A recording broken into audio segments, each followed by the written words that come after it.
Hey, what's going on there, YouTube? Yo, what up, YouTube? This is SCL0320. This is me. Who are you? They know who I am. You know who I am. Look at me! Sorry. We're doing a brand new review on Gotham. Tonight's episode was crazy, y'all, because, coming off of last episode, it's a lot that's been going on between Fish, leading a whole nother underground group and trying to figure out what's going on, with people getting dismembered, somebody's eyes getting gouged out, between now Penguin, actually running the club, and then with Gordon and Lee's relationship, it's really interesting things that are going on. But the first part of this episode, you get to see Gordon and Lee going to the circus. And lo and behold, it's the Flying Graysons. It's not the conventional Flying Graysons. It is the younger version of actually Dick Grayson's dad. And it's really interesting because you get to see all the acrobatics of the circus and stuff like that. But what you don't expect is during the midst of the circus that there's a riot that breaks out and there's a fight that commences. And Gordon is the one that has to break in and kind of break the families and stuff up. But from that point on, it's really a murder mystery that you don't expect. And it's a really good, subtle story because it introduces somebody that could be a major villain. What did you think about, I guess coming into the episode and the finish, what did you think of the episode before we go into any details about it? It was a pretty good episode. It was not slower pace, but it was how do I say? It didn't have as much action as like some of the other episodes, but it was still good movie as far as like on an intellectual story basis. Yeah, there's a lot of mind games going on. Yeah. It was kind of more like bringing from like a crime drama to like a thriller kind of thing because you don't know where things are going. And another thing that happens is Barbara comes back. And Barbara comes back to see these two young women, Kat and Ivy, living in her house. And their interactions are so funny. But it's weird because they never address, okay, how did Barbara come from staying with her parents to looking like she's back on drugs again to interacting with these young women. Now what comes from it is really interesting, but it's I don't know, man. I just don't want Gordon to end up with Barbara, man. I think I'm biased at this point. I don't know if any of y'all out there feel the same exact way, but when you look at Gordon and you look at Lee, they're just adorable. This time, even when they fight or when they are bantering, she's just a girly girl, but yet at the same time, she is her own individual woman. I don't know, she embodies to me a really good psychological mind that also is brave and endearing, and at the same time, making him think outside the scope, not being so flat and square. She's making him round. And the more they interact, sometimes it's really annoying. Sometimes I can feel like it's kind of annoying, okay, Lee, you need to chill out. But I forget, I'm a guy and she's a girl. She's being a girl and she's being an authentic girl. It's just very attractive, girl. but it's really subtly done. And it brings out the best of Gordon in certain ways. But at the same time, it shows him his flaws. But the murder that takes place, it all surrounds somebody that I think could be the Joker. And I don't know how to say it any other way. The trailers themselves show this is no joke. This young man, matter of fact, I'm jumping ahead just because it's so much. The episode name is The Blind Fortune Teller. There is a blind fortune teller that's in this story, and he plays a big part in what's going on. But the synopsis reads, the circus comes under attack while Gordon and Dr. Thompkins are in attendance. And that's all the synopsis reads. And I think that they did that for a specific reason because they did not want to deter any of the performances going on, especially this young man by the name of Jerome. Now, there are other actors that come up in this. Zaz comes back. We get to find out what happens with Butch, which, oh my gosh, I can't believe what happened with that. But Jada, like, what's going on now with Jada's Underground? What do you think of it, Joe? Yeah, let me talk about Fish, you know what I'm saying?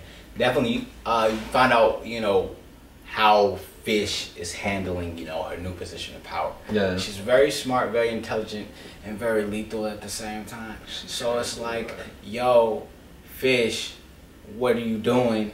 Yo, you about to bring everything down. Like, she's like a Don. Like, ladies who watch the show, you know, she's a female Don, you know, a ruler of men.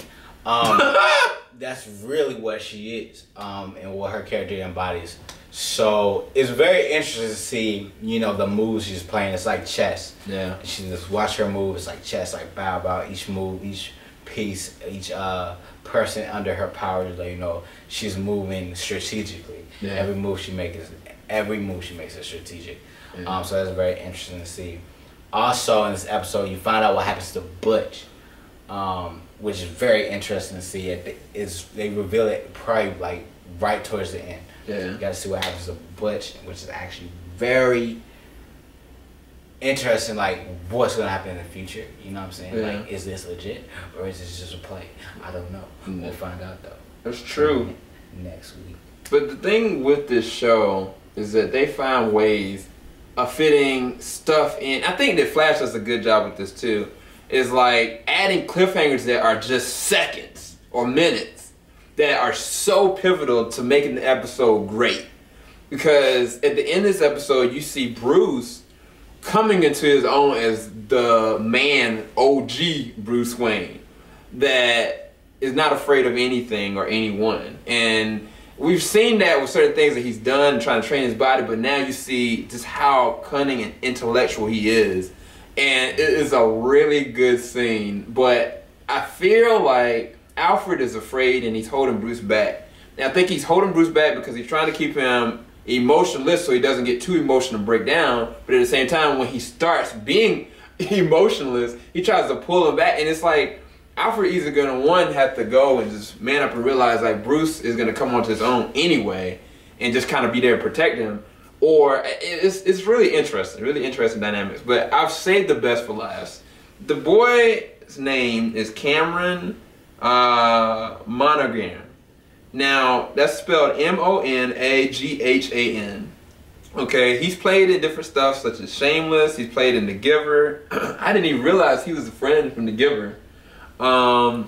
Click, but his performance as Jerome may be one of the best live action interpretations of a young potential Joker that I've ever seen. And he only came out, what was it, like minutes? Minutes worth of dialogue, if that? Yeah, he didn't have that much. He didn't have that much screen time. But it was like every subtle nudge, everything he says, the way he carried himself, and then the finish. Bruh. If he's not the Joker, regardless, the performance was amazing. Yeah. I was like, yeah. What? I mean, what did you think of his performance, Joe? Definitely. Well, if he is a Joker, what I liked about his performance is how he didn't try to fit into a role of what we previously saw the Joker as. That's real. You know, that's real. That's why I think he did a really good job as. Yeah. You know. So he made it his own, basically. Yeah. Man, that's awesome. This is exciting times. But anyway, for the episode, I mean, there were some dry moments, like I said, between the dialogue with Gordon and with Dr. Thompkins that I thought could have been a little bit more pepped up. But all around, I give this episode a 9 out of 10. I think I can almost put it to a 9.5 just because looking at the next episode and where things are going and who's the person behind all this. And I know who it is. I just can't tell Joe who it is. But with the Fish story arc and who she's messing with is gonna be amazing. But then on top of that, now that Bruce has rattled some cages, what comes from that is gonna be even more interesting. So, oh gosh, it's just an awesome time. And I know we hadn't talked about Penguin. We can't say too much about Penguin because it ties in with something else that we talked about before. But one of the things about Penguin in this episode is that you get to see the silent moments of him. You see, I think, the vengeful side, the psychotic side, and then the side is like, what the heck am I putting myself into? And this is, I mean, he's just an awesome performer. I mean, the character is awesome. He's fleshed out well. I want to see him more into his element and do a certain more things, but always good performance. Always good performance. But I guess episode 9 out of 10. What about you, man? I give it an 8. Solid 8. But yeah, I enjoyed the episode, and cannot wait for next week's episode. And oh my gosh, that performance, man. I'm gonna be talking about that for a while. I might end up, if y'all want me to, I might actually do a spoiler talk about that. Joe, you down?